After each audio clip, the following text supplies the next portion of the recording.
Boa tarde, pessoal. Bem-vindos à 94º ENIC, Encontro Nacional da Indústria da Construção.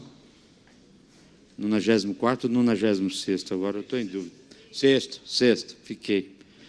Tá, mas cheguei. 96º Encontro Nacional da Indústria da Construção, um evento que a CEBIC faz muito gosto, é o clímax da atividade da Câmara Brasileira da Indústria da Construção e que, por razões óbvias, né, questão da pandemia, a gente deixou de realizar presencialmente.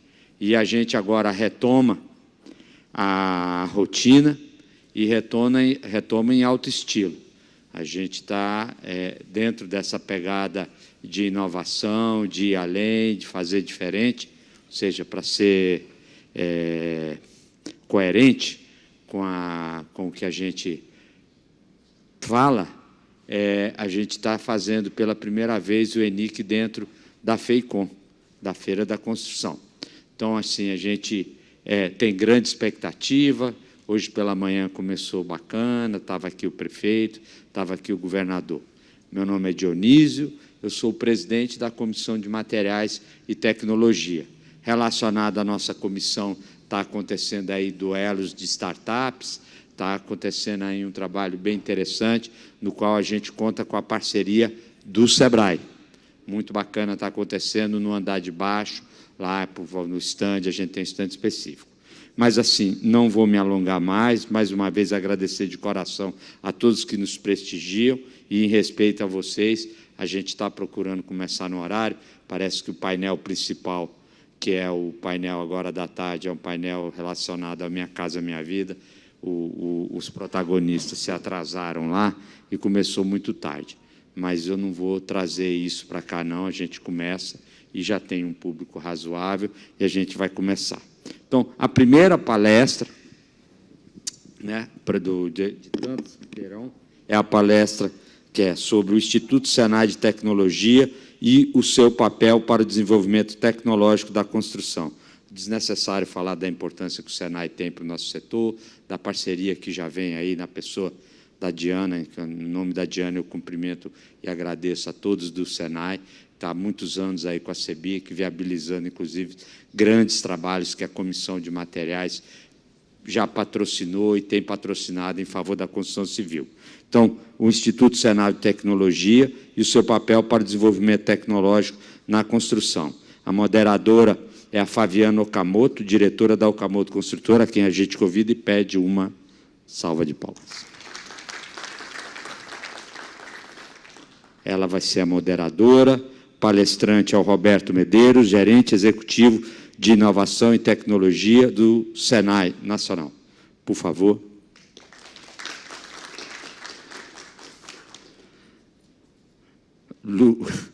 E, como debatedores, o Luiz Breda, diretor de operações do Centro Integrado de Manufatura e Tecnologia do Senai, o Senai Cimatec, da Bahia. E, por fim, o Rafael Castro, analista de inovação do SEBRAE Nacional.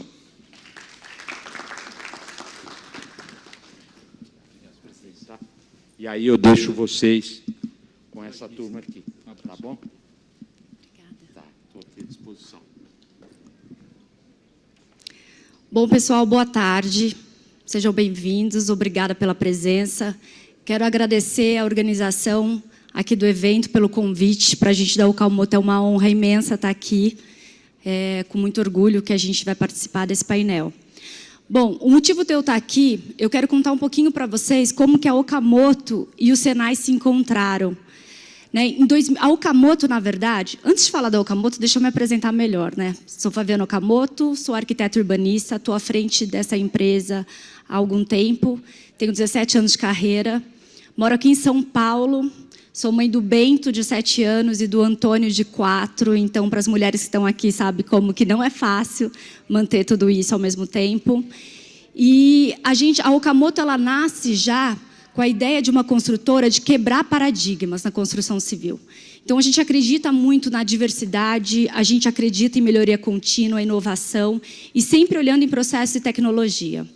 Em 2020, a gente havia feito um planejamento para a Okamoto de um crescimento nos próximos 2 anos. Mas com a pandemia, acredito que todos nós fomos impactados, e a gente na Okamoto não foi diferente. A gente teve um crescimento que a gente tinha planejado nos próximos 2 anos em 4 meses. Isso pode parecer maravilhoso, né? Qualquer pessoa, nossa, todo mundo quer crescer. Mas, na verdade, isso é super perigoso. Você crescer tão rapidamente, de uma forma tão íngreme, e sem estar preparado para aquilo, sem estar estruturado, isso pode significar a falência de uma empresa. Pode significar você perder os clientes que você levou tanto tempo para conquistar, você não conseguir entregar a obra, ter que refazer. E a gente estava passando por esse desafio, e a gente tinha 2 opções.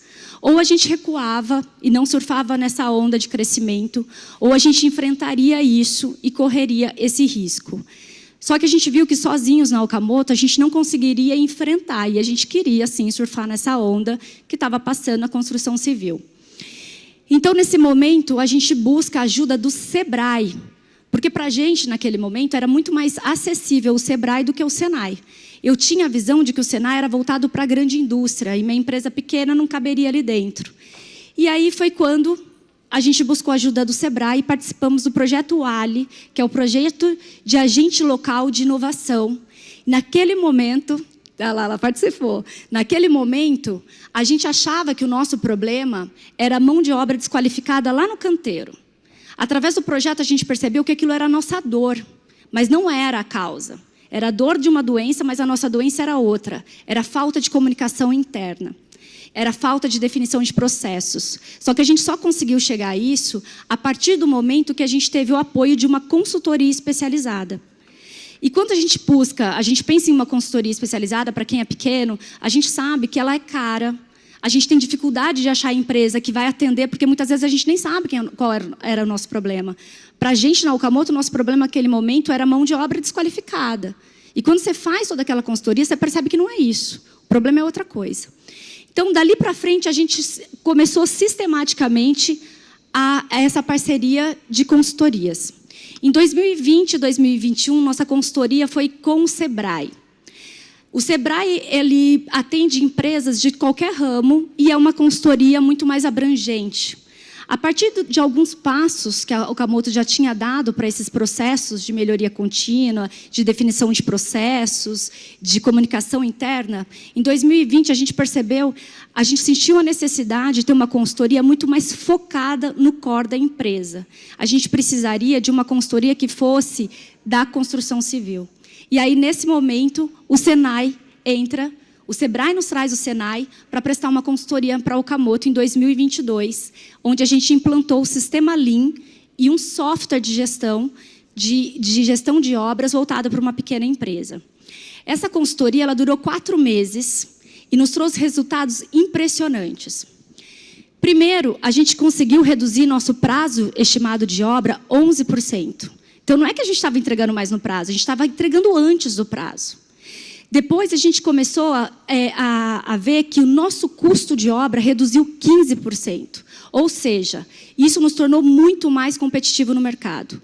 Hoje, com toda a tecnologia, qualquer cliente consegue comparar a tua empresa, teu orçamento, com outra muito rapidamente. Então, você não consegue, por mais que você tenha um valor agregado maior na sua empresa, você não consegue repassar isso para o mercado. Então, você precisa reduzir seu custo. Você entregar uma obra antecipada para um cliente, essa experiência que você gera nele, é imensurável. Você está muito à frente no mercado de trabalho para competir com outras empresas. Então, esses 2 resultados são resultados super palpáveis, está fácil para a gente ver. A gente mediu a Okamoto antes da consultoria, a gente mediu durante e pós-consultoria. Mas a gente teve resultados que esses não são palpáveis tão facilmente, mas são tão importantes quanto. Por exemplo, hoje a nossa empresa é capaz de revisitar nossos processos e nós mesmos reformular. Essa consultoria terminou em outubro do ano passado. E hoje, em março, a gente está refazendo nossos processos internamente, porque a consultoria foi até a nossa empresa e nos ensinou como fazer. Então, a gente consegue hoje rever nossos processos e aparar as arestas, porque esses processos eles têm que ser revisitados constantemente. Além disso, os nossos colaboradores, eles trabalham muito mais engajados, eles têm mais eficiência. Por quê? Porque eles sabem o que tem que ser feito, eles sabem como tem que ser feito e quando tem que ser feito agora. A gente tem os processos definidos, né? E para quem trabalha com obra, sabe que se a gente tem um pintor lá na obra e faltou uma lixa, esse cara vai ficar parado, ele vai perder o dia, ele vai ficar desmotivado. Se foi passado alguma coisa de projeto para ser executado, foi passado errado, o refazimento disso nos gera muito impacto e custo. Quando a gente fala de uma redução de 15%, você pode me perguntar, mas 15% é muita coisa. Vocês devem estar pagando menos mão de obra, devem estar colocando material diferente, inferior. Não, gente. 15% foi gerado quando a gente tirou os desperdícios dentro da nossa obra. Desperdício que eu digo não é só desperdício de material, é desperdício de intelecto. A hora que a gente montou uma cadeia de produção dentro do Lean, o negócio ficou redondo. A gente tirou tudo que a gente estava tendo de custo e gasto a mais, retrabalho, deixar as pessoas esperando, isso é custo para a empresa. Entregar a obra antecipadamente, você diminui a taxa de contribuição da empresa para aquela obra, porque você já não está com o teu escritório empenhado dentro daquilo. Isso impacta 15%, que é o que a gente teve do final. Além disso, obviamente, um outro fruto que a gente teve é eu poder estar aqui hoje. Graças a essa consultoria, a gente ter esses resultados, eu estou aqui hoje para poder apresentar a minha empresa para vocês. Então, a gente tem tantos valores que vêm através de uma consultoria, de um processo de inovação, que é muito mais difícil de medir e é tão bom para estar na ponta do que só apenas números. Uma equipe motivada, agora há pouco eu estava no café e eu encontrei uma pessoa, estava conversando com ele perguntou para mim, como é que você faz para motivar, para não perder as pessoas que trabalham na empresa? Quando você tem processos definidos, as pessoas veem que a empresa está engajada, você tem transparência, é muito mais fácil de você manter as pessoas que estão lá. Tudo isso eu falei só para mostrar para vocês que, independente de quais sejam as suas dores, né, se vocês estão passando o que a gente passou em 2020, a gente tinha uma dor em 2020.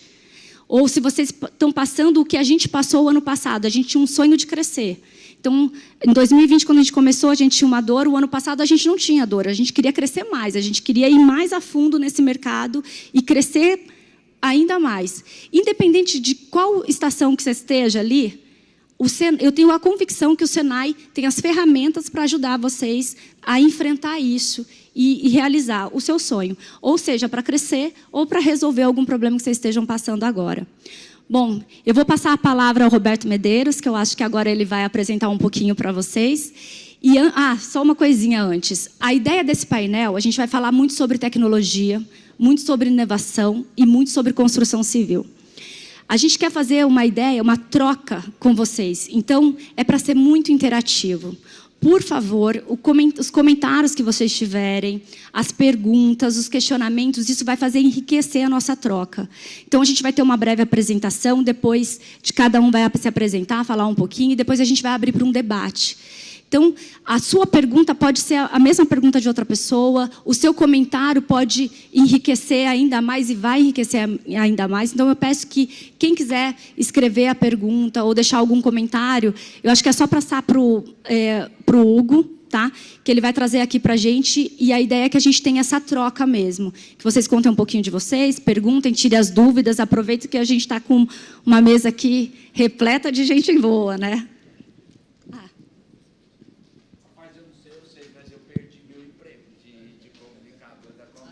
Para hoje até sexta-feira, tá? Eu vou ficar só Pessoal, boa tarde a todos. Ótimo, obrigado. Pessoal, muito obrigado. Antes de começar aqui a fala, eu gostaria de fazer alguns apontamentos. Tá? Primeiro, presidente Dionísio, muito obrigado pelo carinho, todo o carinho que a CEBIC teve na construção, no desenvolvimento do ENIC e como eles tratam nós aqui, esse nosso bate-papo. Tá? Muito obrigado, presidente. E, Fabiane, eu vejo, depois da tua apresentação, acho que não faz nem sentido eu apresentar, tá? Depois da tua fala. E o mais interessante, pessoal, quando a gente fala em instituto, quando a gente fala num prestador de algum tipo de serviço, muitas vezes a gente concentra o nosso diálogo na tecnologia, no tipo de produto. E vamos combinar que isso não é o mais importante. O mais importante é o impacto que isso gera. Ouvindo que a Okamoto conseguiu atender e entregar as obras 11% antes do tempo, chegando a uma redução de custo de 15%, motivando seus colaboradores, aumentando a satisfação do cliente, e o mais bacana de tudo, ficando independente. Pessoal, eu vejo, e vocês não são diferentes, vocês sabem disso, muitas consultorias que ficam eternamente dentro da empresa. Bacana, se estão agregando. Mas o muito mais legal é eu ouvi você dizer, olha, a gente aprendeu, a gente faz, agora a gente chega no resultado. Isso é muito legal. E isso só se constrói de um jeito. Se constrói junto com a indústria. E o que nós vamos trazer aqui para falar com vocês hoje, a gente vai falar eu vou falar muito rapidamente, eu vou trazer alguns pontos só para situar, para a gente começar o nosso diálogo aqui. O Senai, pessoal, ele há 80 anos atrás, ele foi criado com uma atividade muito simples. Atividade muito simples. Desenvolver, vou usar o termo que era usado, né? A mão de obra. Desenvolver a competência para criar a indústria nacional. Pessoal, isso é um motivo de muito orgulho para nós. Há 80 anos atrás foi construído o Senai para desenvolver a competência para ser a base da indústria nacional. Desenvolver pessoas.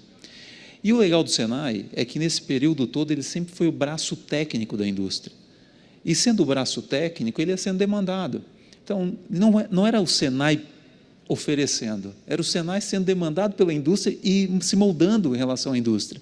Então, o Senai começou com cursos de curta duração, de repente foi demandado para curso técnico, daqui a pouco foi demandado para graduação, para pós-graduação, para mestrado, para doutorado. Breda é um exemplo vivo aqui, né, Breda? Pô, o doutorado, um dos doutorados mais pontuados do Brasil está no Cimatec. Pessoal, de ponta a ponta, mas não foi porque o Senai achou bonito, é porque a indústria precisou daquela tecnologia.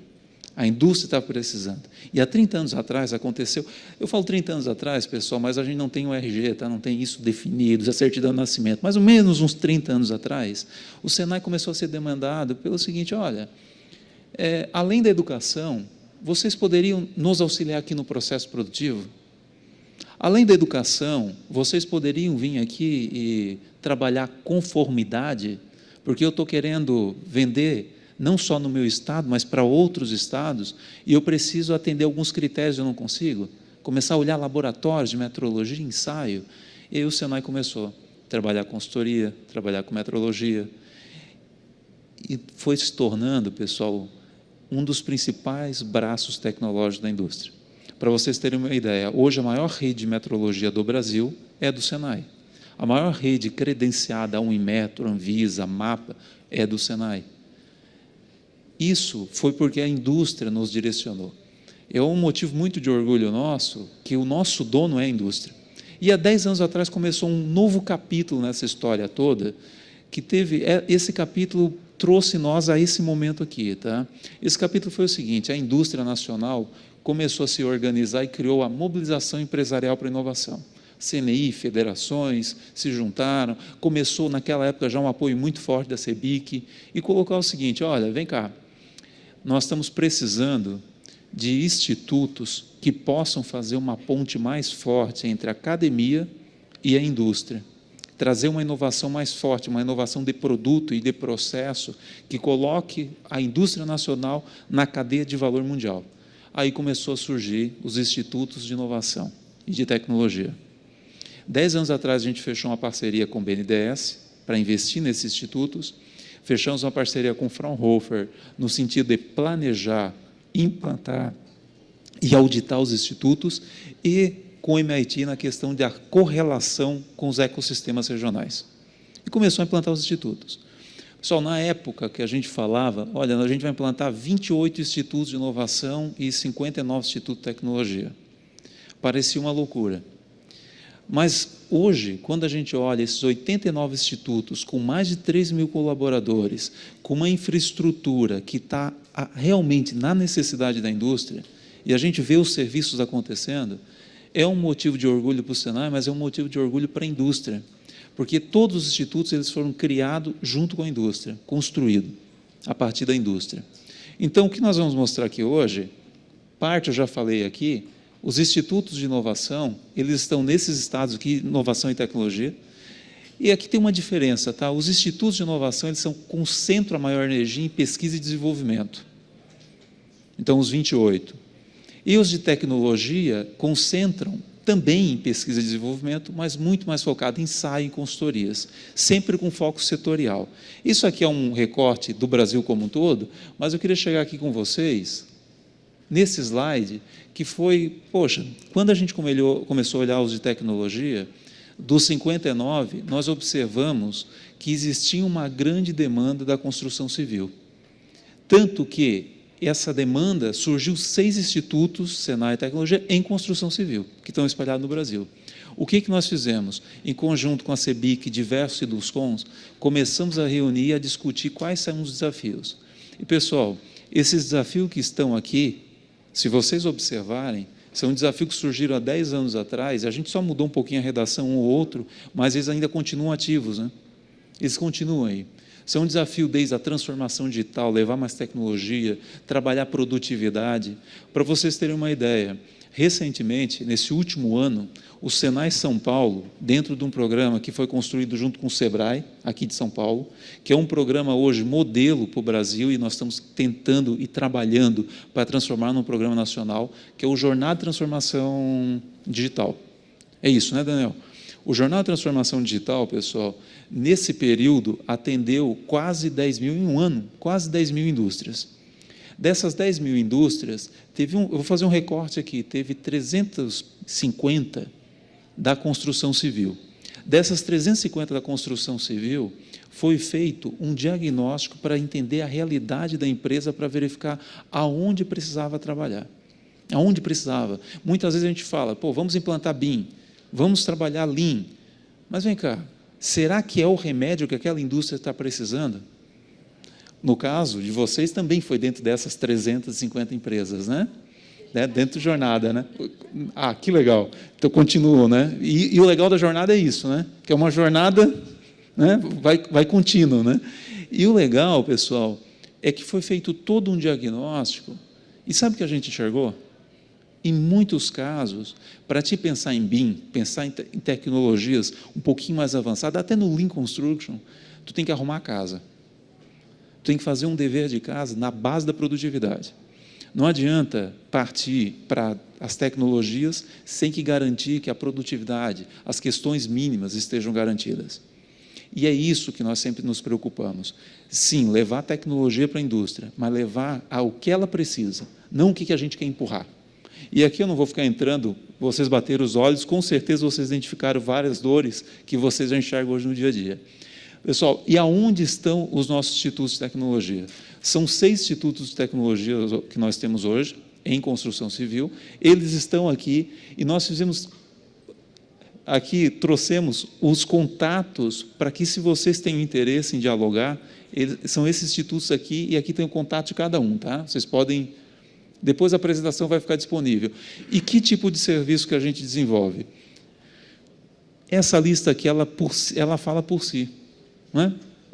Então, a gente vai desde Lean Construction, eficiência energética, para edificações, gestões de construções sustentáveis, trabalhando na certificação de edificações, então, trabalhando na questão de ESG, a questão de transformação digital na construção civil, seja por BIM, mas também trabalhando na questão do... O BIM, ele vai todo o processo fabril na construção civil, né? Desde lá da concepção do projeto, a implantação e a operação, manutenção e até a demolição. Ok, ele passa por todo esse processo, mas vem aqui, é só BIM? Será que a gente não poderia fazer a experiência BIM e trazendo blockchain, IoT, inteligência artificial para dentro desse processo de manutenção e operação? E para isso nós temos um outro programa chamado Smart Factory, que nós estamos trabalhando agora projetos de levar tecnologias para a construção civil. Levar a tecnologia de indústria 4.0 para a realidade da construção civil. Então, quando a gente fala em transformação, o jornada de transformação digital não está olhando só BIM, está olhando essas outras tecnologias também. Gestão da qualidade, ISO, o PBQPH, o próprio BIM que a gente já citou, como que atende a norma de desempenho, como que a gente faz isso, e a parte de inovação em processo construtivo. Então, essas são as tecnologias, a gente trabalha desde metrologia, laboratório de ensaio, consultoria e P&D. Aqui, pessoal, só um recorte de algumas indústrias que participaram no processo de planejamento, implantação e agora são atendidas pelo Senai em relação à construção civil. Mas é só um recorte, tá? Então, era isso, né? Eu acho que eu gostaria de deixar mais espaço para esse nosso diálogo, né? Então, muito obrigado, pessoal.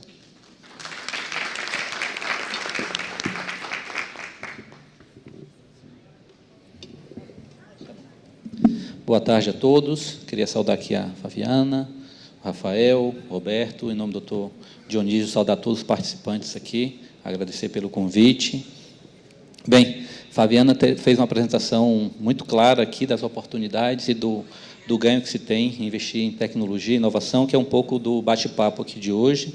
Roberto também fez uma apresentação bem completa, falando do impacto, do potencial de integração aí, né, com os institutos Senai de tecnologia, de inovação, trouxe alguns desafios para a construção civil.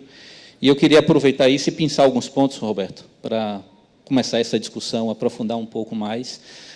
Meu nome é Breda, sou do Senai Cimatec, só para apresentar rapidamente, o Cimatec é a unidade do Senai, fica na Bahia, fica em Salvador.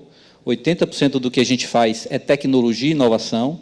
Então, pegando aí o gancho do que o Roberto falou mais cedo, da transformação do Senai ao longo do tempo, se adaptando, né, em alguns momentos, puxando um pouco também, isso é um sinal bem importante, né, de que a nossa indústria ela está buscando, né, a sobrevivência, e tecnologia e inovação é fundamental para isso, né, é vital.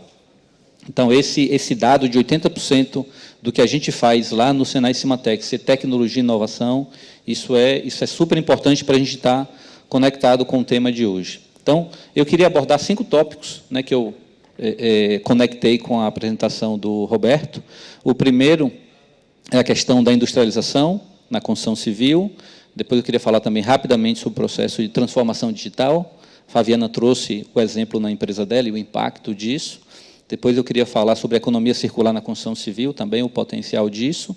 Depois falar sobre Lean Construction. Roberto trouxe esse ponto na apresentação, só aprofundar um pouco. E, por último, falar do potencial de integração entre os Institutos Senai de Tecnologia e os Institutos Senai de Inovação e como isso pode se desdobrar para a realidade das empresas na área de construção civil. Então, pegar só esses 5 tópicos aqui para a gente ir aquecendo esse bate-papo. Então, focar no primeiro, a questão da industrialização.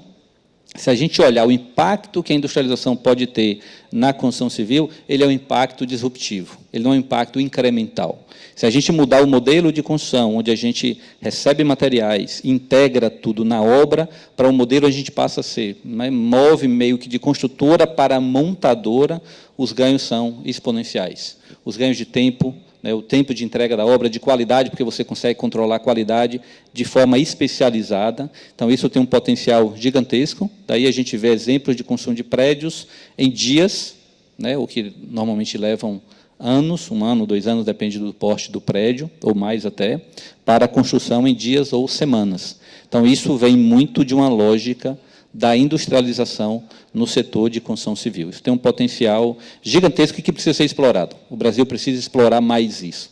Algumas empresas já começam, já fazem parte desse processo, mas isso é um impacto que tem que ser desenhado em toda a cadeia. A cadeia se reestrutura. Isso é um ponto para a gente discutir. O segundo ponto, a transformação digital, e aí o exemplo que a gente teve aqui mais cedo com a Fabiana, ele é bem emblemático. A gente pode pensar do projeto à construção. Não é só projeto, não é só o BIM. O BIM é fantástico, ele tem um maior impacto na fase de projeto, impacto na construção também, porque você evita erros, você evita descobrir erros na execução, isso por si só já tem um ganho muito grande, mas a transformação digital vai além disso, vai na integração de processos, vai na gestão da própria obra, vai você trazer tecnologia para coisas específicas, e aí conversa de novo com a questão da industrialização. Então, a industrialização, a gente pode pensar de forma assim, mais radical e lúdica, é um Lego da construção. Então, você vai trazer um banheiro praticamente pronto, você vai trazer todo um chicote elétrico para todo o sistema de alimentação elétrica da casa. As casas, apartamentos, a construção de uma forma geral, né, civis ou industriais, elas estão indo cada vez mais para o nível de integração mais alto, o nível de automação. A domótica está aí para que a gente se perceba disso, agregue valor à obra, mas sem gerar o transtorno de ter muito retrabalho na obra, porque a gente tem, de um lado, a necessidade de produtos com alto conteúdo tecnológico, de um outro, a gente tem uma mão de obra que, tradicionalmente, na construção civil, ela tende a ter menos anos de escolaridade. Isso é um problema que a gente precisa tratar. Unir isso, industrialização, com transformação digital, vai ajudar com outro problema, porque é a atração de jovens para o setor da construção civil. A gente sabe que essas gerações mais novas não se sentem atraídas pelo setor da construção civil. Então, a gente precisa também conectar e ver como a gente mudar isso. Então, o digitalizar, a transformação digital, a lógica mais industrializada da construção vai favorecer também essa maior atratividade para o jovem. O quarto ponto é a questão do Lean Construction, potencial que isso tem, né, em contraponto com o modelo mais industrializado. O Lean ele vai trazer um ganho mais incremental, mas é um incremental com grande potencial de ganho. Né? A gente tem um dado no Cimatec das empresas que aplicam o Lean, não específico o Construction, mas o geral, a gente tem um ganho de produtividade superior a 70%. Isso é gigantesco. Isso é dinheiro que está sendo jogado fora hoje pelas empresas. Então, isso precisa ser pensado, isso precisa ser atacado de forma planejada. E o Senai tem soluções para isso, para a gente conversar com vocês, para a gente interagir, né, e trabalhar nessa linha. E o quinto ponto, não menos importante, é o potencial de integração dos Institutos Senai de Tecnologia com os Institutos Senai de Inovação. O Roberto trouxe isso na apresentação dele, mostrando o panorama. Primeiro ponto que a gente vê, o Senai ele está muito pulverizado. Pulverizado fica parecendo que é ruim a palavra. Ele tem uma capilaridade muito grande. Então, ele está próximo das empresas. Então, ele consegue conectar fácil com as empresas. E a própria rede dos institutos de tecnologia e de inovação são um grande ativo para o país que a gente precisa trabalhar, montar projetos a partir daí, né, começando com tecnologia, com consultorias, com melhoria de processo, com implantação de Lean, tem uma oportunidade enorme, e chegando em níveis mais radicais de inovação para a gente fazer uma transformação plena para o nosso setor de construção civil. Então, tem muita oportunidade para a gente trabalhar. Eu vou fechar nesse quinto ponto, acho que passo direto para o nosso colega Rafael aqui, para depois a gente ter tempo de interagir, né, com vocês e responder as perguntas. Então, Rafael. Obrigado. Boa tarde. Primeiramente, gostaria de agradecer à CEBIC pela parceria aí de longa data com o SEBRAE. Eu acho que, com essa parceria, a gente consegue trazer todo o poder de mobilização da CEBIC, né, no setor para benefício dos pequenos negócios, que é mais de 90%, né, da nossa economia. Então, traz aí muitos resultados e eu acho que ainda tem potencial de ir muito além. Então, agradecer aqui também o convite por estar participando aqui deste painel. Parabenizar aqui o meu colega Roberto, do Senai, pela sua apresentação. E, em segundo, deixa eu me apresentar também, né, para vocês me conhecerem. Eu trabalho no SEBRAE Nacional, na área de inovação, e muito focado em inovação aberta, então, em promover as conexões, né, de segmentos tradicionais da economia com um ecossistema de inovação brasileiro. Então, as instituições de ciência e tecnologia, como o próprio Senai, a academia, mas também os pequenos negócios, né, de modelos de negócios inovadores, as ditas startups, mas também empresas de base tecnológica, negócios de impacto e outros atores aí que, como o SEBRAE, atuam como catalisadores da inovação no ecossistema, né, promovendo a conexão entre esses atores, principalmente focado em resolver grandes desafios da sociedade e do mercado com inovação, né, levando toda a economia para um novo patamar, um patamar superior aí de competitividade nacional e global. Um terceiro ponto, eu gostaria aqui de destacar a longa parceria, né, que SEBRAE tem com o Senai em território nacional, em vários projetos, mas aqui, principalmente com o meu olhar de inovação, gostaria de destacar dois grandes projetos que temos em conjunto. Um é o Sebrae Tech, né, que é um produto aí do Sebrae, que tem uma rede de prestadores de serviços tecnológicos por todo o Brasil, e boa parte desses prestadores, né, em vários estados, são institutos Sebrae de tecnologia, né, que prestam esses serviços tecnológicos para os pequenos negócios de todos os setores. E o Sebrae facilita o acesso a esse serviço, a essas consultorias tecnológicas, aí subsidiando de 60% a 100%, dependendo do serviço e dependendo da localidade, né, que tiver o pequeno negócio. Então, foram mais de 300 milhões investidos só no ano passado, né, em milhares de pequenos negócios, pequenas empresas em todo o Brasil, inclusive do setor da construção, e em várias áreas, né? Até fiz uma colinha aqui para ficar mais objetivo, que nas áreas de design, de produtividade e qualidade, e aí nessa área eu destaco aqui construção civil, porque é dos setores que tem mais normas técnicas, né, e regulamentações, e justamente nessa área, pelo Sebrae Tech, com parceria muitas vezes com o Senai, a gente ajuda o pequeno negócio a entender aquela norma, implementar aquela norma, ter um plano de modificações, de ajustes na empresa para atender aquela norma, então, até, em muitos casos, alcançar a certificação, né, daqueles processos. Também de sustentabilidade e de transformação digital, como foi muito citado aqui, né, em casos de desenvolvimento tecnológico. Então, em um outro caso que eu gostaria de destacar também aqui, não está vigente no momento, mas tivemos muitos anos de parceria aí para projetos de inovação, né, em desenvolvimento tecnológico e encadeamento tecnológico.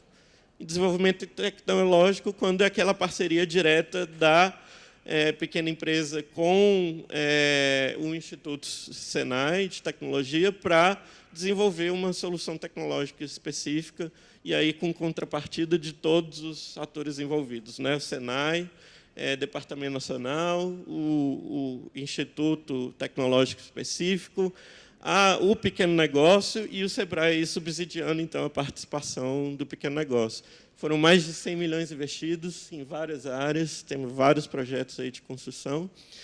E, no caso de encadeamento tecnológico, tem a participação da grande empresa, né? E aí oportuniza o pequeno negócio, a startup ou uma empresa de tecnologia entrar em projetos mais complexos, que vão resolver grandes problemas, com participação aí das grandes empresas e também gerando muita propriedade intelectual, né? Então, são muitos casos, poderia aqui passar a tarde inteira contando história de sucesso aí em parceria Sebrae e Senai, e eu gostaria de trazer alguns pontos de discussão. A gente está vivendo um momento no Brasil, e aí o Sebrae, claro, entra nisso como é uma questão de país, de perceber que a gente tem muita ainda desigualdade de recursos e oportunidades pelas regiões geográficas do país, né? A gente vê ainda muita concentração de recursos, de investimento, de oportunidades, de grandes empresas, ainda nas regiões aqui Sudeste e Sul. E a gente vê um potencial enorme, o grande potencial do Brasil em se tornar uma nação de diferenciação internacional é justamente utilizar toda a sua diversidade e todo o seu potencial que está distribuído em todas as regiões, né, em todos os públicos. Então, a gente tem uma meta mobilizadora a partir desse ano de democratizar a inovação pelo país. Isso quer dizer também desconcentrar esse volume de recursos e oportunidades, porque não existe tesouro apenas no Sul e no Sudeste. Tem muitos tesouros aí distribuídos em todo o país. Eu digo isso em empresas, eu digo isso de instituições, eu digo isso de recurso humano, dentro das academias também, dentro das universidades, que ainda é muito distante do mercado. E aí eu trago isso para a reflexão nossa, né? Como podemos atuar em conjunto, como podemos atuar em rede, incluo o CEBIC nessa também, para levar, eu costumo brincar, né, que hoje as montanhas vêm até o Maomé. Então, as empresas que precisam de recurso, de oportunidade, precisam de mercado corporativo, dessas regiões, né, Norte, Nordeste, tendem a vir para o Sudeste buscar esse recurso, e quando crescem e não encontram suporte para manter o seu crescimento em seus locais de origem, elas acabam migrando para cá, aumentando essa concentração. Então, as montanhas vêm até o Maomé. Como fazer o Maomé ir até as montanhas? Usando a capilaridade que o SEBRAE tem, que o SENAI tem, e todas as outras instituições, e levar esses recursos, ou levar todo esse suporte de infraestrutura, de tecnologia, de fomento, para promover essa democratização da inovação no Brasil e aproveitar todo o potencial que temos como país.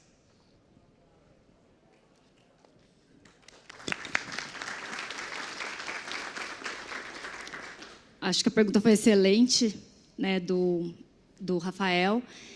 E eu queria direcionar ao Roberto, que eu acho que é a melhor pessoa para responder, talvez. Pessoal, primeiro, né, agora é um momento de abrir para questionamentos, é isso, né, Fabiana? É isso, né? Porque como o Rafael já fez esse questionamento... A gente agora... E aí, até aproveitando, para quem tiver mais dúvida também, né, se puder direcionar para o Hugo as perguntas, ou para ela, e para a gente poder abrir o debate. Então, a gente vai começar essa fase dos debates através da pergunta do Rafael, né? E aí, na sequência, a gente vai dar continuidade às perguntas, comentários de vocês. Ótimo. Obrigado, Rafael. Obrigado, Fabiana. Vamos pegar essa pergunta do Rafael e vamos fazer uma análise um pouquinho... vamos olhar horizontal e vertical, fazer essa proposição aqui, tá? Olhar a realidade de vocês. Aqui, provavelmente, nesse grupo, nós temos aqui um grupo bem diversificado. Provavelmente nós temos aqui empresários, colaboradores de empresas, e quando eu falo empresa, no setor, na construção civil, eu acho que é um setor mágico, tá, pessoal? Eu sou apaixonado pela indústria, tá?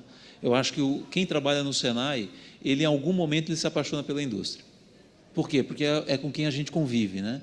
E o setor de construção civil, ele gera uma paixão dupla. Por quê? Porque é muito diferente. Normalmente, quando tu vai visitar uma indústria, tu vai numa planta que ela continua ali. E o construção civil é fantástico, porque a planta vai se locomovendo, né? A planta vai indo, vai fazendo as construções, né? E toda a complexidade que tem em torno disso. E quando a gente vê, quando a gente observa essa diversidade, essa forma da construção civil, o que nos chama a atenção, pessoal, é a quantidade de possibilidade de inovações. Não é? Olha a quantidade de inovações que a gente pode desenvolver. Quando a gente pegou há 10 anos atrás, e aqui é uma provocação, e vimos as dores, e na minha fala eu notei, olha, eu fiz pequenas mudanças. Pessoal, isso tem um lado interessante, que a gente continua relevante naquelas dores, mas tem um lado muito ruim. As dores continuam as mesmas. A gente continua discutindo de implantação de BIM, a gente continua discutindo de tecnologias, de mudanças, muitas vezes colocando, mas é porque o empresário não quer. Pô, calma aí, o empresário não quer, mas as normativas, as legislações, eles estão propensos àquilo. É um problema multifacetado que tem que ser encarado de frente.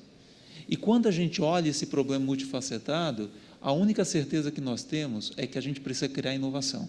Inovação de processo, inovação de produto. E essas inovações são as mais diversificadas possíveis.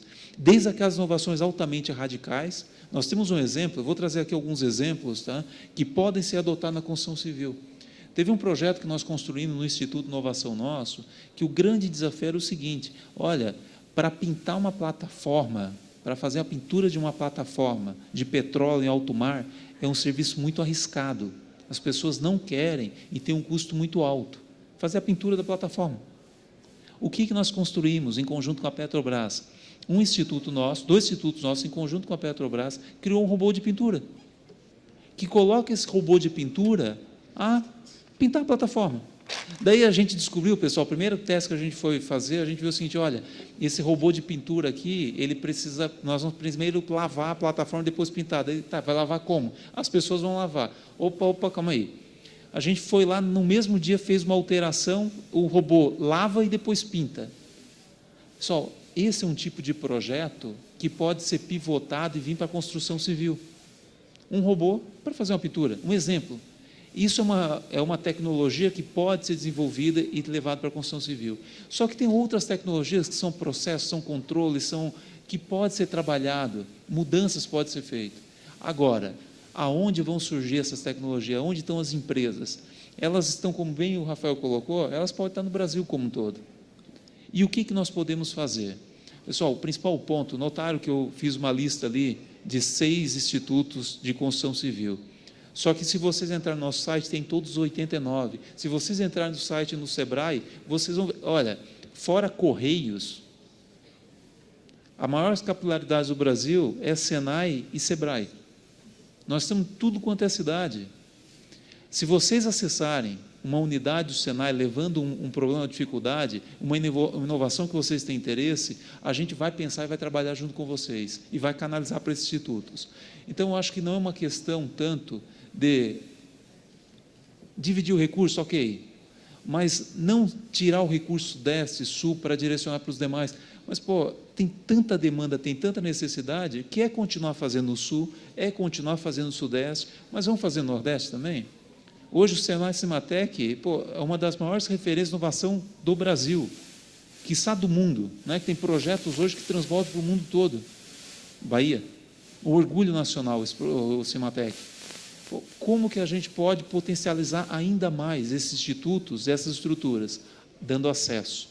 Dando acesso. E aqui eu queria trazer para vocês um ponto que é um problema que vocês enfrentam, é um problema que enfrentam hoje, que é a parte de ensaios. Muitos elos da cadeia têm problema de ensaio, tem problema de acesso ao ensaio. O que nós estamos fazendo com o Inmetro agora? Nós temos um projeto que vai ser lançado no mês que vem, nós estamos criando um marketplace de ensaios. Qual é a nossa intenção? Sabe a Amazon? Vocês entram na Amazon, compra um livro e tal. Nós queremos fazer a mesma coisa para ensaio. Qualquer empresa, em qualquer lugar do Brasil, vai entrar no marketplace e vai poder comprar um ensaio. E esse ensaio vai ser do Senai? Não só. Em 2 anos, nós vamos ter todos os laboratórios ali dentro desse marketplace. Isso é acesso. Muitas vezes o que a indústria precisa não é simplesmente um incentivo de subsídio. Subsídio faz parte do jogo, ok. Mas não é só isso. Muitas vezes ela precisa de acesso, porque gente boa tem interesse, tem vontade de fazer. Se tiver acesso, vai conseguir fazer as tecnologias acontecerem. Então, acho que tem muito disso, Rafael. Acesso, possibilidade de construção em conjunto, e você já tem uma lista e já tem lugares para buscar isso. Obrigado, pessoal. Eu queria só complementar, acho que a resposta do Roberto foi muito boa, e eu tenho uns pontos complementares para dar uma visão também abrangente com relação a esse tema. Acho que um ponto importante, são 3 pontinhos que eu queria comentar. Uma questão é mindset. Acho que a gente precisa virar um mindset para a inovação. Isso precisa ser, é algo possível, é algo viável, eu tenho acesso e eu viabilizo. Aí corre atrás, esse é um ponto. Segundo ponto é o trabalho colaborativo, que vem do terceiro ponto. Eu vou falar do terceiro para voltar para o segundo. Se a gente pegar o exemplo que Roberto deu da área de óleo e gás, ele é um exemplo assim, muito claro. A área de óleo e gás no Brasil é uma área que é referência global. Não é só compradora de tecnologia, é desenvolvedora de tecnologia. Isso é muito em função também por conta de um modelo de financiamento, que é de quase autofinanciamento, porque parte da receita da empresa tem que ir para a P&D. Isso acontece no setor de óleo e gás, no setor de eletroeletrônicos e no setor de TI do Brasil. Então, algo precisa ser pensado nessa linha também, porque isso você gera recursos, que é autoalimentado, mas você coloca todo mundo no mesmo patamar, então não gera problema de concorrência, por exemplo, mas você cria um funding para focar em P&D, para focar em desenvolvimento tecnológico também, né? Pesquisa, desenvolvimento tecnológico e inovação. E o terceiro ponto, que é o do associativismo, da colaboração para desenvolvimento de projetos. Mesmo no cenário atual, onde não tem isso, tem, por exemplo, a Embrap, que existe um funding que é para qualquer setor industrial, né?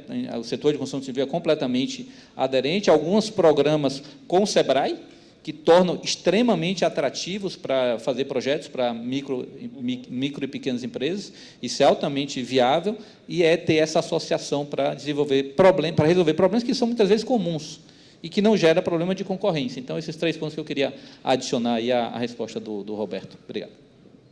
Bom, gente, obrigada. A gente tem 2 pessoas para fazer pergunta, né? Eu queria que você, se puder levantar, se apresentar e direcionar, por favor.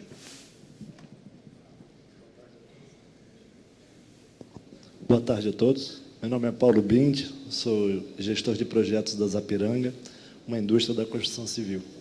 Eu estou muito contemplado com a fala de vocês, me reconheço e acho que eu posso aqui demonstrar um pouco a nossa dor, porque, de fato, a gente transformar a construção civil numa indústria de montagem obrigatoriamente requer a utilização de materiais novos, mais leves, quebra de novos paradigmas de montagem propriamente dito.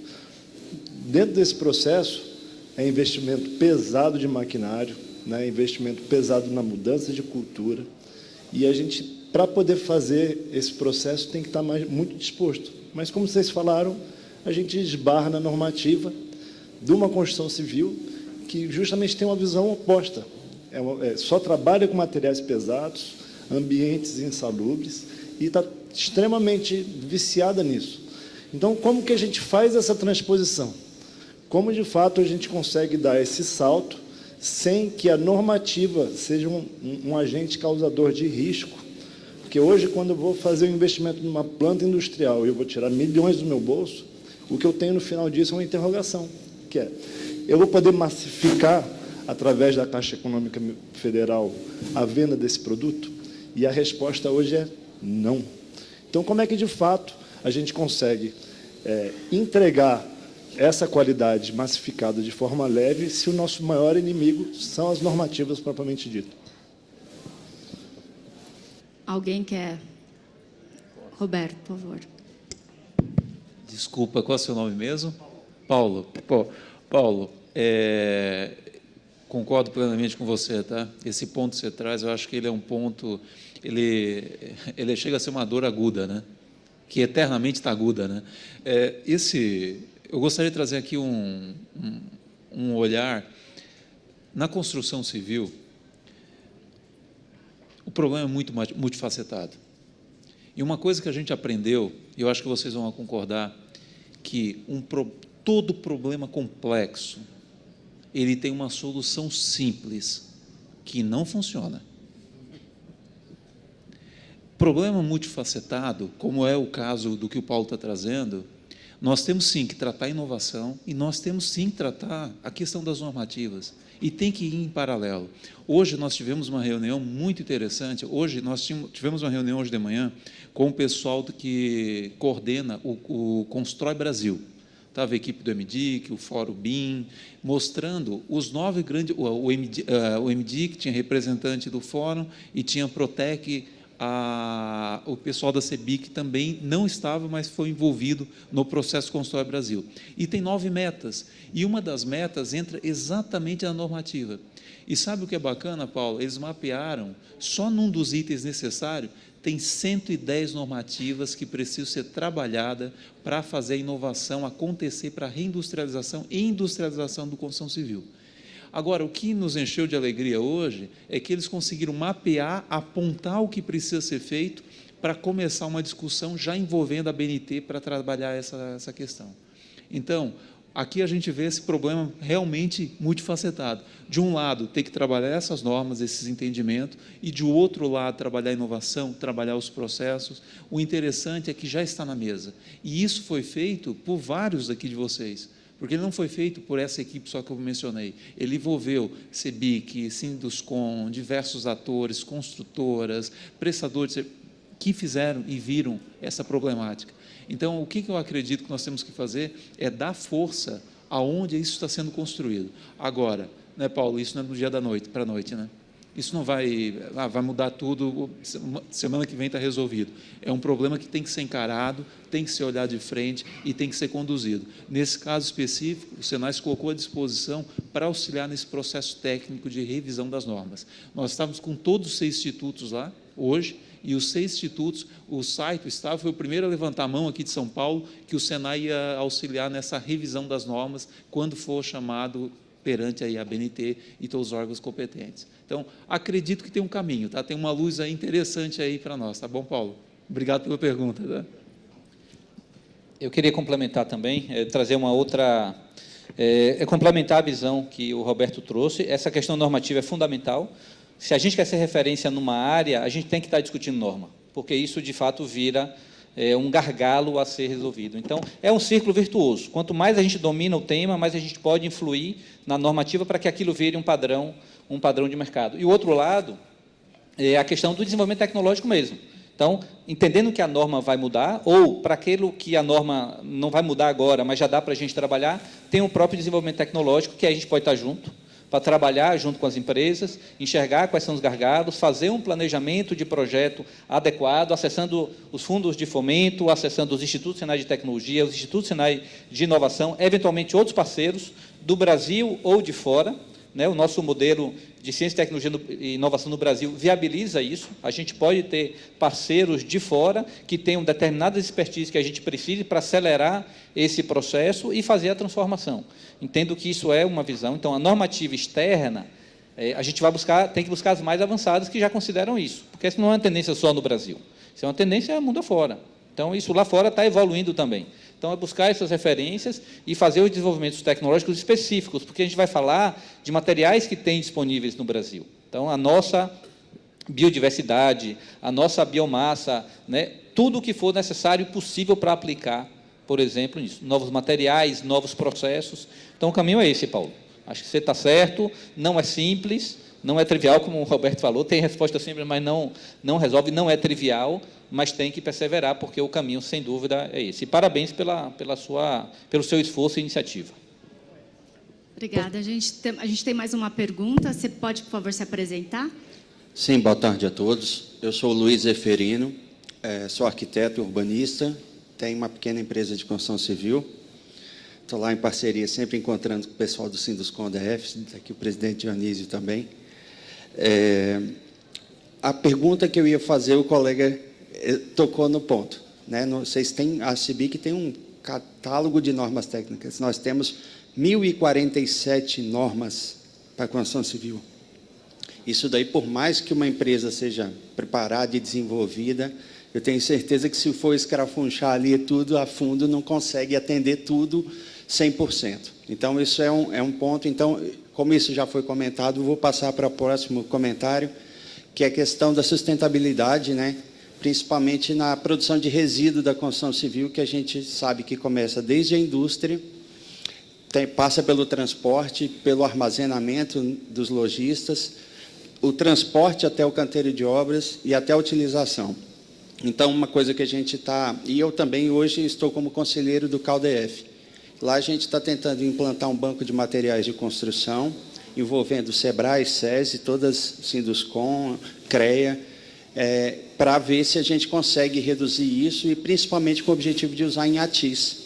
Então, fica também a dica, é uma possibilidade que também ajuda a mudar um pouco também a questão da imagem da construção civil perante também a sociedade, como uma coisa só que visa o lucro, visa a construção e tal, mas também é um retorno que a gente pode dar para a sociedade nesse sentido mais de habitação de interesse social e tal.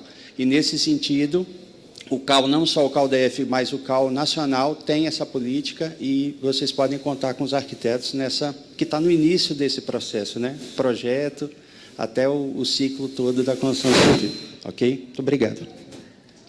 Bom, alguém gostaria de complementar? Eu posso falar rapidamente. Esse é um tema super importante, Luiz. Parabéns aí por vocês já estarem trabalhando com isso. Né? Essa questão de economia circular dentro do próprio setor de construção civil. É um setor que, historicamente, tem um volume de resíduos muito grande. Parte dá para ser retrabalhado no próprio canteiro, existem projetos nessa linha, pesquisa nessa linha que mostram o potencial de reaplicação numa própria obra. E nesse cenário de industrializar, ele muda para a cadeia, né? Porque você passa nessa lógica de simplesmente um canteiro para uma parte de montagem, então você deixa, né, de gerar esse resíduo no canteiro e vai estar gerando ao longo da cadeia, mas num volume menor. Então, a industrialização ela contribui para isso, mas essa visão ela tem que ser ampliada a partir de agora, a partir do modelo que se aplica hoje. Isso vai levar um tempo para essa transição de construtora para montadora. Essa visão ESG, né, que é cada vez mais presente, é uma cobrança institucional cada vez mais forte. A própria pegada de carbono também ela está atrelada a isso. Então, vários setores industriais estão muito mais pressionados. Isso certamente vai chegar também para o setor da construção civil. Então, é importante a gente acelerar esse processo. O como trabalhar, quais materiais aplicados podem gerar um volume de resíduo menor. Que etapa do processo que eu posso já industrializar para reduzir a geração de resíduo. O que eu posso trabalhar em padronização para evitar cortes de material, perda de material, né, de materiais que muitas vezes são nobres, materiais que têm uma cadeia relativamente longa, mas que você acaba, no canteiro, sendo obrigado a partir porque você tem um projeto que, eventualmente, não busca esse conceito de um design for menos produção de resíduos, por exemplo. Então, é um processo que tem que ser trabalhado. Ele tem várias facetas, ele conversa com vários atores, mas que precisa, de fato, ser atacado. Existem já soluções que estão sendo trabalhadas nessa linha, desde você trabalhar, de fato, com o resíduo, mas ali é o final do processo. O ideal é a gente trazer as mudanças de modelo para mais ajusante, mais a montante, para que você garanta que você não vai produzir o resíduo. Então, desde o projeto, né, da padronização, a utilização de materiais que você possa reutilizar na própria obra e, em último caso, aquele que você consegue reprocessar e dar um outro destino, novamente de menor valor agregado. Então, ali você tem perda também. Perda econômica, mas dentro de um conceito de economia circular você consegue minimizar. Então, tem muita atuação nessa área e dá para a gente também discutir projetos aí com os institutos Senai, tanto de tecnologia quanto de inovação. Então, tenho certeza que, buscando os institutos Senai, você vai ter um parceiro para trabalhar esse tema de forma bem objetiva. Mais alguém gostaria de... Eu gostaria de fazer um comentário assim, provocativo, né? Você tocou na questão da sustentabilidade, e principalmente sustentabilidade ambiental, né, que é super importante no setor que gera resíduos em toda a sua jornada, né? E é o mais claro, o mais óbvio que a gente vê, né, de forma concreta. Mas, até trazendo a questão aqui que o Paulo trouxe, olhando para todo o processo, né, de uma obra, por exemplo, o canteiro de obras, qual é o impacto, além do ambiental, o impacto social de todo aquele processo? Aquele ambiente é um ambiente sustentável, né? Como que está as condições de trabalho de todos a produção, os operários, todos os envolvidos no processo, porque isso impacta justamente no mindset que você trouxe, né? A gente não resolve problemas complexos com um padrão único de pensamento de como resolver. E a gente só altera esse padrão trazendo diversidade para dentro, né, do setor, para dentro de quem pensa as políticas, quem pensa as estratégias. E aí, a gente, aqui nessa sala mesmo, em todo o setor, qual o percentual de participação de mulheres, por exemplo, no setor?